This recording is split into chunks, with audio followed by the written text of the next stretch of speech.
Salam sejahtera para pendengar yang terkasih, selamat bertemu kembali dengan Yayasan Pelayanan Media Antioquia yang didirikan oleh Pendeta Bigman Sirait untuk melayani Tuhan Kepala Gereja melalui media untuk memperluas wawasan umat Tuhan. PAMA juga menerbitkan tabloid Kristen Reformata, Reformata Online, Reformata Audio Streaming. Juga tersedia buku-buku karya Pendeta Bigman Sirait dan ratusan CD khotbah. Doakan dan ikutilah pelayanan PAMA di 33 radio lainnya, di berbagai kota dan pelayanan televisi, di Indovision Live Channel 70 setiap Rabu pukul 11 dan 23 waktu Indonesia Barat, Minggu pukul 17.30 waktu Indonesia Barat, dan Senin pukul 00.30 waktu Indonesia Barat. Kabel Vision Family Channel setiap Rabu pukul 6, 12 dan pukul 18 waktu Indonesia Barat. Sabtu pukul 6.30, 12 dan 19.30 waktu Indonesia Barat. Untuk informasi lebih lengkap, klik www.reformata.com, www.reformata.com, www.reformata.com. Kini tibalah saatnya kita akan menikmati kebenaran firman Tuhan bersama Pendeta Bigman Sirait. Selamat mendengarkan, Tuhan memberkati. Salam sejahtera saudara yang kekasih di dalam nama Tuhan Yesus Kristus. Mengenal Roh Kudus tetap menjadi masih pemikiran kita saudara, dan kali ini kita akan membicarakan Roh Kudus dan pencobaan. Saudara, saya pikir bagi beberapa orang istilah ini akan segera membuat dia mengambil kesimpulan bahwa kita tidak mungkin dibawa Roh Kudus ke dalam pencobaan. Kan begitu ya? Karena saya pikir ada kesalahpahaman orang ketika membaca Alkitab, sehingga ini memang menjadi harus hati-hati sekali. Misalnya, Allah tidak pernah mencobai. Kalimat itu dipahami sebagai pencobaan tidak datang dari Allah. Tetapi kemudian, itu ada di Yakobus begitu. Tetapi katanya di kitab Kejadian dikatakan Allah mencobai Abraham. Itu mau bagaimana? Nah, disinilah repotnya kalau kita tidak memahami secara utuh bagian ini. Dan ini sebetulnya sudah pernah kita ulas dalam konteks pencobaan. Apa itu pencobaan begitu ya? Bahwa di dalam perjanjian baru ya, kata pencobaan dari akar katanya mengandung dua nuansa negatif dan positif. Sehingga kata pencobaan itu kalau dilakukan oleh Tuhan dalam rangka mengupgrade, kalau setan dalam rangka tentu saja mendowngrade, kan gitu ya. Sehingga bukan Tuhan tidak mencobai, tapi Tuhan tidak sama mencobai seperti setan mencobai. Itu bedanya. Ya, tapi mengatakan Tuhan tidak mencobai akan menjadi sangat salah sekali. Nah, mari kita lihat itulah yang juga dikerjakan oleh Roh Kudus. Karena itu kita perlu hati-hati membaca Alkitab supaya jangan kemudian kita menjadi salah langkah. Matius pasal 4 ayat 1 dikatakan begini. Matius pasal 4 ayat 1. Maka Yesus dibawa oleh Roh ke padang gurun untuk dicobai iblis. Perhatikan. Maka Yesus dibawa oleh Roh ke padang gurun untuk dicobai oleh iblis. Itu satu. Lalu kita akan membaca bagian kedua di dalam Kisah Rasul pasal 20. Kisah Rasul pasal 20 ayat 22 dan 23. Kisah Rasul 20, 22 dan 23 dikatakan begini. Tetapi sekarang, sebagai tawanan Roh, aku pergi ke Yerusalem dan aku tidak tahu apa yang akan terjadi atas diriku di situ. Selain daripada yang dinyatakan Roh Kudus dari kota ke kota kepadaku, bahwa penjara dan sengsara menunggu aku. Saudara-saudaraku yang dikasihi oleh Tuhan Yesus Kristus, mari kita melihat bahwa di dalam kitab Injil Matius pasal 4 ayat 1 dikatakan Roh Kudus membawa Yesus ke padang gurun untuk dicobai. Jadi sudah sangat amat sangat jelas. Roh Kuduslah yang memimpin Yesus ke dalam pencobaan. Dan siapa yang dicobai? Yesus. Emang Yesus orang berdosa? Tidak. Tidak ada pencobaan kaitannya dengan keberdosaan. Bagaimana bertahan dan bersikap, itu iya. Tetapi pencobaan terjadi pada orang yang hidup benar. Yes. Semakin engkau hidup benar, akan semakin kuat badai pencobaan datang kepadamu. Entah upgrade oleh Tuhan, apalagi oleh setan. Pasti rajin untuk menjatuhkanmu. Nah jadi, Roh Kudus Kudus bisa memimpin orang ke dalam pencobaan untuk bagaimana orang itu bertumbuh dalam iman percayanya. Karena tidak mungkin apapun terjadi di dalam hidup ini tanpa setahu Tuhan, bukan? Termasuk ketika setan coba mencobai, ya, Tuhan pun tahu. Seperti setan mau mencobai Ayub. Tuhan pakai pencobaan itu justru mengupgrade Ayub. Tinggal bagaimana posisi iman kita. Percaya kita kepada Tuhan itu sungguh atau tidak. Itu yang menjadi pergumulan dan itu yang menjadi persoalan. Nah, jadi saudara-saudara yang dikasihi oleh Tuhan Yesus Kristus, dengan segera, dengan mudah, dengan terang benderang, kita bisa melihat bagaimana pergolakan, pergumulan dalam kehidupan di pengiringan akan Tuhan menjadi sesuatu yang penting untuk kita pahami bersama. Nah, jadi kita bisa melihat apa yang terjadi. Roh Kudus memimpin Tuhan Yesus ke dalam pencobaan. Jadi ini mesti dipahami dulu ya. Nah, jadi Roh Kudus terlibat langsung secara aktif membawa ke dalam pencobaan. Tetapi ingat dan ingat. Ketika Roh Kudus membawa ke dalam pencobaan bukan untuk menjatuhkan, tapi dalam pengujian akan iman. Itu sama kalau kita sekolah ya ujian untuk naik kelas, bukan layak apa tidak, kan begitu. Sehingga seharusnya ada rasa syukur kepada tiap orang yang dibawa ke pencobaan oleh pimpinan Roh Tuhan. Karena itu akan menunjukkan sebetulnya kepercayaan surga yang diberikan kepada dia untuk menghadapi sebuah pengujian terhadap nilai diri, nilai iman, nilai kekristenannya. Nah, ini yang nggak boleh salah. Nah, jadi saudara, jangan buru-buru menganggap salah ketika dikatakan Roh Kudus membawa kita ke dalam pencobaan. Inilah yang harus menjadi semangat kita, ini harus menjadi gairah kita. Bagaimana kita dihidupi oleh kebenaran itu dan bagaimana kemudian kita memahami itu dan hidup sesuai dengan kehendak Tuhan itu.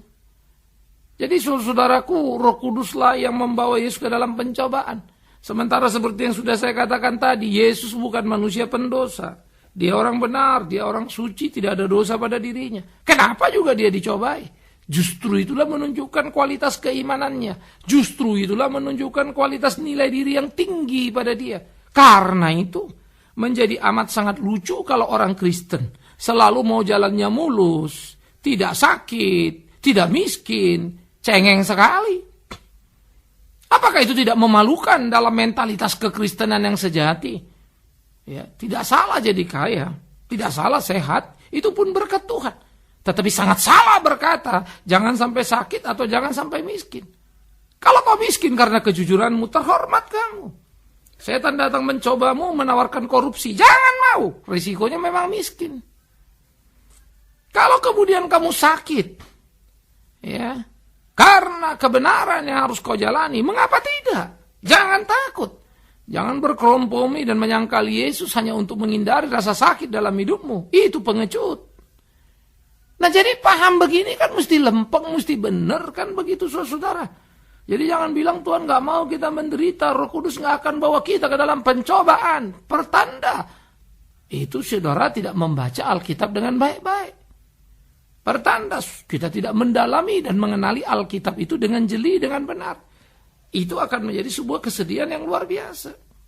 Jadi saudara-saudara yang dikasihi oleh Tuhan Yesus Kristus, Roh Kuduslah yang memimpin Yesus ke dalam pencobaan untuk menghadapi pengujian awal sebelum dia memasuki pelayanan.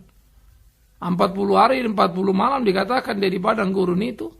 Ya, di situ dia berpuasa dan sesudah itu dia dicobai oleh setan dengan berbagai hal yang menjadi kebutuhan primernya pada saat itu. Dan dia ditawarkan banyak hal. Sehingga pencobaan itu adalah penaklukan gairah diri kepada keinginan perut, keinginan daging. Tetapi juga penaklukan diri kepada kegilaan kekuasaan.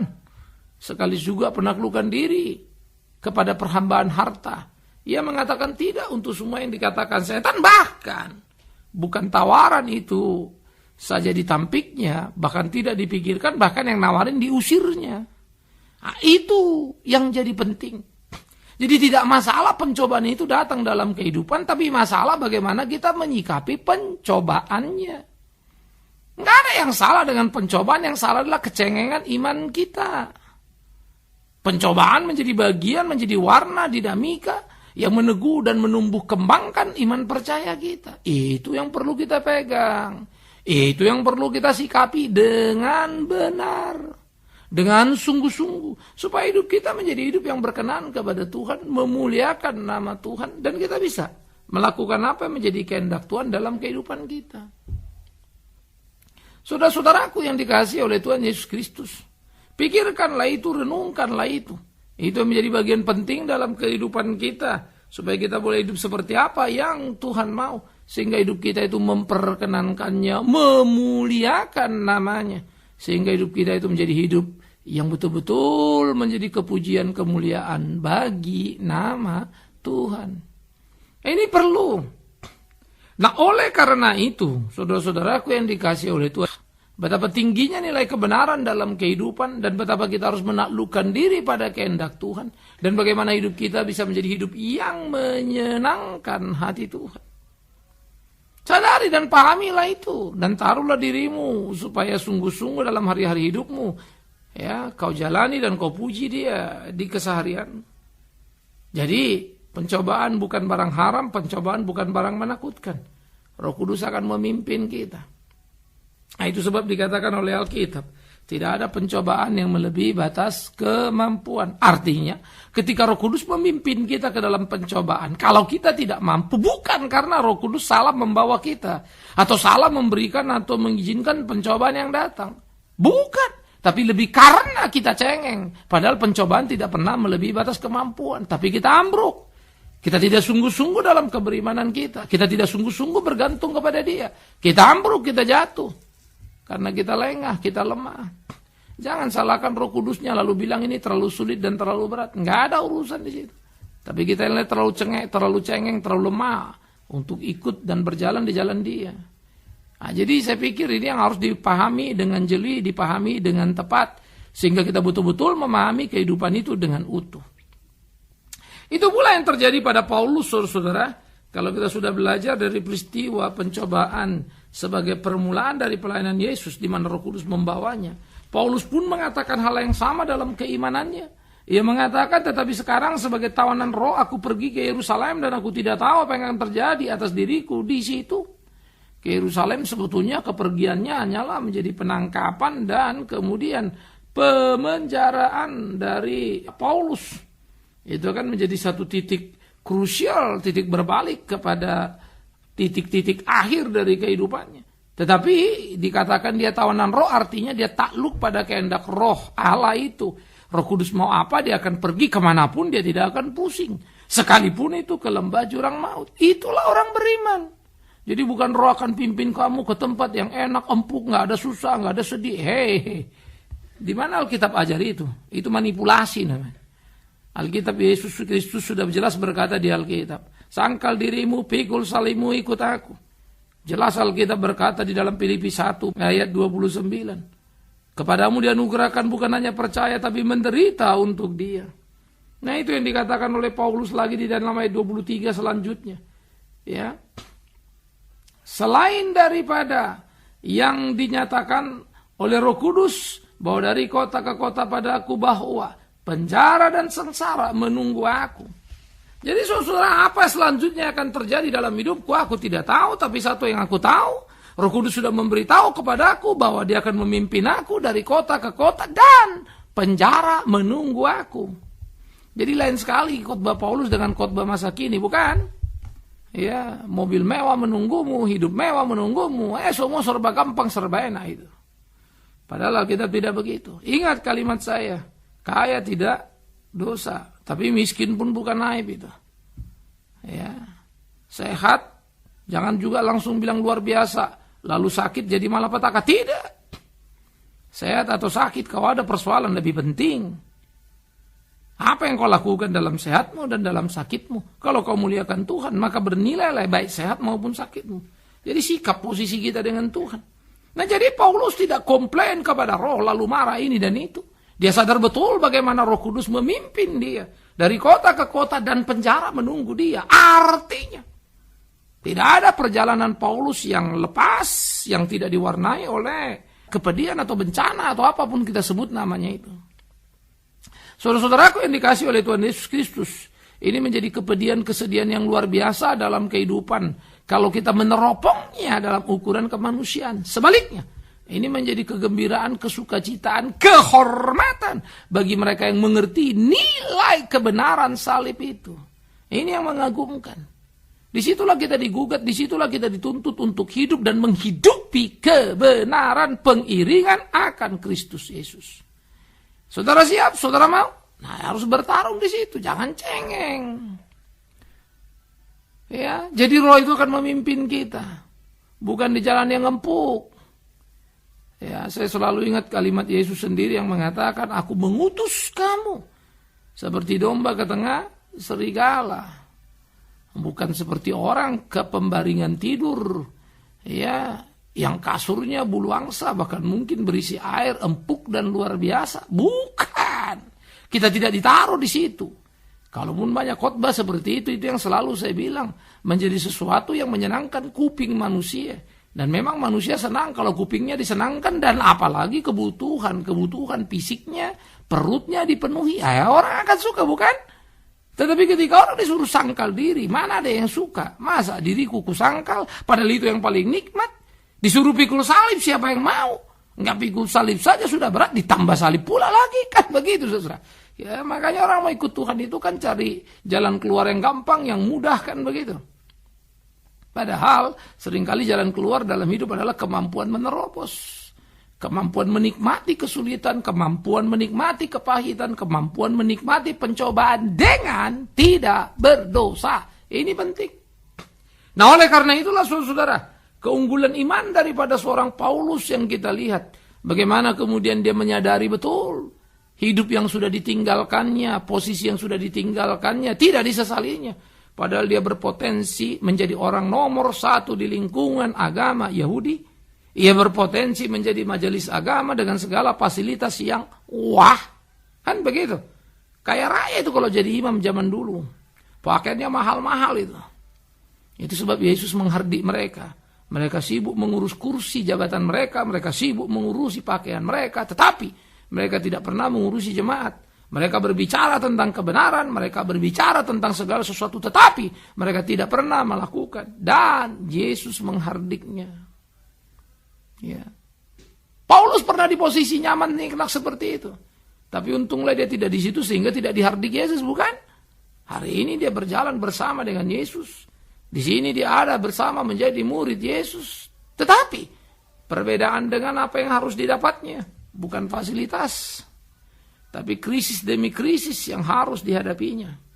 Sehingga kota demi kota adalah ancaman. Tapi kegairahan untuk memenangkan jiwa menjadi motor utama dalam perjalanan Paulus, membuat Paulus tidak berhenti melayani. Bagaimana dengan kita? Kita lakoni kayak itu dalam hidup kita, kita jalani kayak itu seperti apa yang Tuhan mau sehingga hidup kita menyenangkan hatinya. Ini menjadi pergumulan-pergumulan serius, saudara-saudaraku. Ini menjadi pertandingan yang harus kita selesaikan. Nah, jadi apa yang dikatakan oleh Paulus menjadi sangat penting bagi kita. Bagaimana kemudian dia sadar dari kota ke kota pencobaan menunggu, tapi dia sedang dipimpin oleh Roh Tuhan. Ya, ini menjadi penting. Yesus bukan orang bersalah. Paulus pun bukan karena salah, bukan karena dosa, lalu dia dicobai. Begitu juga dengan Ayub. Kalau kita mengambil peristiwa Ayub, orang benar itu tahu dia hidup bagaimana menjaga kesucian diri dan keluarganya. Tetapi kemudian Tuhan menghadapkan dia kepada badai hidup yang tidak pernah dibayangkannya. Kehilangan harta benda dalam sekejap, kehilangan anak semua. Yang hidup dibangun bertahun-tahun hilang dalam sekejap, itu mengerikan, bukan? Istri meninggalkan dia, sahabat meninggalkan dia. Dan kesehatan pun tak lagi ada bersama dia. Dia menjadi sakit penyakitan. Siapa yang bisa kuat hidup seperti itu? Tapi Ayub kuat dan Ayub tetap beriman pada Allah. Tuhan memberi, Tuhan mengambil, itu kata dia. Ya, tapi ada pernah dulu orang khotbah bilang Ayub salah, Tuhan memberi, setan ngambil. Tapi kemudian hidup orang ini sebagai pengkhotbah sudah kacau balau. Top tenar namanya, tapi tenar juga kerusakannya. Nah, itu ironi. Nah, jadi saudara-saudara yang dikasih oleh Tuhan Yesus Kristus. Di situ kita bisa melihat, di situ kita bisa menyorot. Bagaimana kemudian Ayub pada akhirnya menemukan satu kebenaran yang luar biasa. Apa dikatakannya? Di tengah keterpurukannya secara kuantitatif, secara angka, justru Ayub melontarkan kalimat yang sangat luar biasa. Sekarang aku mengenal Tuhan bukan dari apa kata orang. Puji Tuhan, betapa luar biasanya. Itulah sikap iman yang mengagumkan, saudaraku. Saya seringkali goncang dalam hidup ini dan tersenyum kecut. Karena ya sejujur-jujurnya, ya kedagingan ini seringkali membuat kita berpikir yang nyaman untuk kita, bukan? Sehingga setiap kali saya menggumuli, memikirkan perjalanan hidup seperti Ayub, Paulus, saya hanya bisa berdoa dan berkata, Tuhan kuatkan aku. Tuhan mampukan aku. Ya, kita pengen seperti mereka, tapi kita tidak mau jalan yang mereka alami. Dan memang pada akhirnya kita tidak pernah bisa memilih dan men-set bagaimana cara dan jalan hidup kita, saudaraku. Karena itu, kalau Roh Kudus memimpinmu, jangan pernah lari dan jangan melawan. Tapi kau memimpinnya ke tempat yang gak enak, kau Roh Kudus memimpinnya ke pencobaan, kau begini. Ini pasti dari setan. Nanti dulu. Kau bilang dari setan, kalau kau jatuh, kau tidak berpegang pada roh Tuhan, nah itu setan. Dan kalau jatuh jangan juga bilang pencobanya terlalu berat, terlalu sulit sampai aku gak mampu. Berarti Tuhan kau anggap penipu, firman Tuhan pembohong. Karena firman Tuhan berkata tidak ada pencobaan melebihi batas kemampuan. Tapi buktinya aku jatuh, itu pertanda kita tidak kuat. Itu pertanda kita lemah. Itu pertanda kita tidak terikat pada Kristus. Roh Kudus tidak pernah salah membimbing kita. Roh Kudus tidak pernah salah membawa kita termasuk ke dalam pencobaan itu untuk dicoba itu. Tetapi ingat, kitalah yang salah karena tidak mempersiapkan diri sebaik-baiknya. Tidak hidup seperti apa yang Yesus Kristus Tuhan kita kehendaki. Kita tidak belajar Alkitab itu dengan sungguh-sungguh dan memegang prinsip secara utuh. Tidak memilih-milih, tidak memilah-milah. Lalu apa yang kita suka itu yang kita anggap benar. Ayat-ayat yang kita anggap emas, begitu ya. Nah, itu kan menjadi sebuah kesalahan karena pengurangan terhadap kebenaran. Saudaraku yang dikasihi oleh Tuhan Yesus Kristus, inilah yang mestinya kita pikirkan, kita renungkan. Dan inilah harusnya yang menghidupi kehidupan kita, supaya hidup kita menjadi hidup yang menyenangkan hati Tuhan kita. Roh Kudus sudah memimpin Yesus memasuki pencobaan. Yesus tidak kalah, dialah sang pemenang. 40 hari 40 malam lapar sudah tiba, tak membuat dia tergoda untuk mengiyakan keinginan setan membuat batu jadi roti. Paulus dalam panggilan pelayanannya, Roh Kudus memimpin dia, membawa dia dari kota ke kota, dipakai luar biasa. Tapi perjalanan diwarnai dengan berbagai kesakitan, kepahitan, dan penjara menunggu dia. Tapi dia tidak pernah menyesal menjadi rasul Allah. Bahkan sebaliknya, dia bersyukur untuk tiap apa yang bisa dirasakannya. Dan dia berkata, bau kematian Yesus Kristus selalu mengikuti aku. Puji Tuhan. Ayub, bahkan di dalam perjanjian lama jauh, sebelum dia mengenal siapa Yesus Kristus yang datang ke dalam dunia, Ayub sudah punya sikap iman yang luar biasa. Kehilangan segala-galanya dalam sekejap, harta dan keluarga, teman dan kesehatan. Tuhan memberi, Tuhan mengambil. Ia pasrah dan bergantung, tak marah dan tak menggugat. Ia menang. Bagaimana dengan kita? Karena itu, jangan pernah berkata, setan lagi mencobai aku. No. Roh Kudus izinkan itu. Setan mau menjatuhkanmu, berdirilah tegar, jatuhkan setan itu. Semoga kita menjadi pemenang, karena sudah semestinya. Amin. Mari kita berdoa. Kami bersyukur, kami berterima kasih untuk firman hidup itu ya Tuhan, yang mengajar kami betapa Tuhan tidak pernah meninggalkan kami dan Roh akan memimpin kami dalam hidup ini.